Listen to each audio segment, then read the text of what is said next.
देशातील सर्वात महत्त्वाच्या बंदरांपैकी एक असलेला उरण येथे जीएनपी बंदरात मोठा संघर्ष उभा टाकला आहे।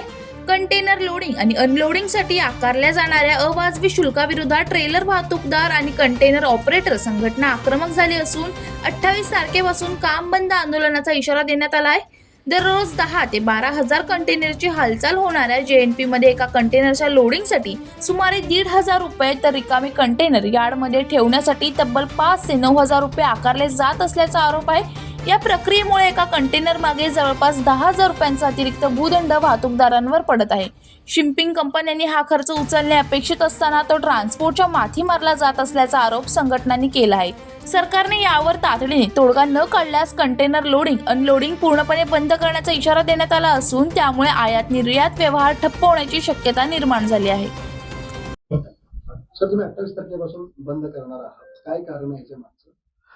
त्याच्यामागचं कारण असं आहे की पूर्वी इम्पोर्ट कंटेनर ऑफलोड करण्यासाठी जे चार्जेस घेतले जात होते ते आजही कंटिन्यू आहेत, उलट त्याच्यामध्ये वाढ झाली। परंतु 1-1.5 वर्षापासून आता यांनी एमटी डेपोजने एक्सपोर्ट कंटेनर जे पिकअप केले जातात त्या पिकअप साठी सुद्धा यांनी लो चार्जेस आम्हाला चालू केलेले आहेत आणि हे ट्रान्सपोर्टर भरतात आहे। एक्सपोर्टला पूर्वी हे चार्जेस नव्हते, परंतु त्यांनी चालू केलं 590 पासून ते आता हे 1100 1100 केले। आता हे चार्जेस ट्रान्सपोर्टर का भरेल? कारण आमचं कुठलंही कॉन्ट्रॅक्ट किंवा आमचे कस्टमर एमटी डेपोज नाहीत, आमच्याकडून पैसे वसूल केले जाऊ नये त्यांनी ते पैसे शिपिंग लाईन कडून किंवा कुठल्याही त्यांच्या कन्सर्न जे काही इंडस्ट्रीज असतील त्यांच्याकडून ते पैसे वसूल झाले पाहिजेत, केले पाहिजेत। मग त्यांनी 500 घ्यावेत, 1000 घ्यावेत किंवा 4000 10,000 घ्यावेत, तो आमचा मुद्दा नाहीये। मुद्दाच हाच आहे की ते आमच्याकडून घेऊ नये आणि म्हणून आम्ही 28 तारखेपासून स्वेच्छेने काम बंद आंदोलन करत आहोत। आमच्या गाड्या एमटी पिकअपसाठी जाणार नाहीत, म्हणजे एक्सपोर्ट पिकअपसाठी जाणार नाहीत आणि आमच्या गाड्या इम्पोर्ट ऑफलोडिंग साठी सुद्धा जाणार नाही। हाच आमचा कन्सर्न आहे। आमच्यावर ओव्हरबर्डन नकोय। आम्ही ट्रान्सपोर्टर ऑलरेडी पिचलेले आहोत। डिझेल वाढ असो, मेंटेनन्स कॉस्ट असो, गाड्यांची कॉस्ट असो, फ्रेट आमचा जो रेट आहे ट्रान्सपोर्टेशनचा त्याच्यामध्ये असो, त्याच्यामध्येच कितीतरी ट्रान्सपोर्टर, म्हणजे उदाहरणार्थ माझ्याकडे 180 मेंबर होते, आज फक्त 79 मेंबर्स राहिलेत, बाकीचे सगळे बंद झाले याच कारणामुळे। आणि आता आम्हाला ऑलरेडी हे बर्डन असून ते ओव्हर बर्डन नकोय, म्हणून आम्ही 28 तारखेपासून स्वेच्छेने बंद करत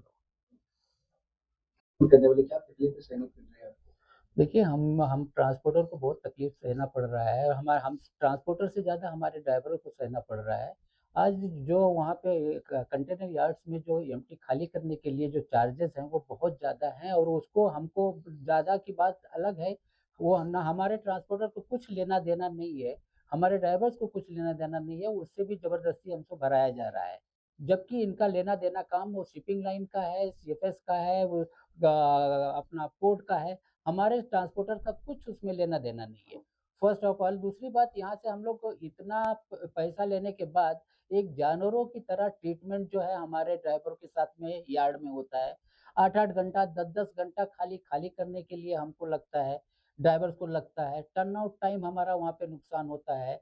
उसके बाद रोड पे ट्रैफिक इतनी लगती है जो हमको वहाँ से क्या कहते हैं यार्ड ई चालान हमको ट्रैफिक पुलिस का पैसा भरना पड़ता है। तो ये सबसे हम लोग तंग आके जो है ना, हम लोग को कुछ बचता नहीं है। हम लोग जो है ना ड्राइवर को बचता है। ड्राइवर आज इतने सब गाँव भाग के छोड़ के ऐसे कंडीशन में कोई काम नहीं करना चाहता है। आप एक-एक कंडीशन यार्ड में आप जाके कंडीशन देखें ड्राइवरों का क्या हाल है।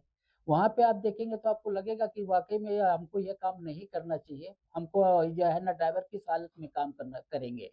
तो मेरा विनती है कि अगर ये हमारी सुनवाई नहीं होती है तो हम लोग 28 तारीख से हम स्वेच्छा से बंद कर रहे हैं और हम वो किसी का दबाव नहीं है, किसी का ये नहीं, हम अपने मर्जी से मन मर्जी से हम इसको बंद करके हम कुछ इसका ना कुछ उपाय निकलना चाहिए, ऐसा मेरा समझना है। अमोल कांबळे, जनशक्ती, नवी मुंबई।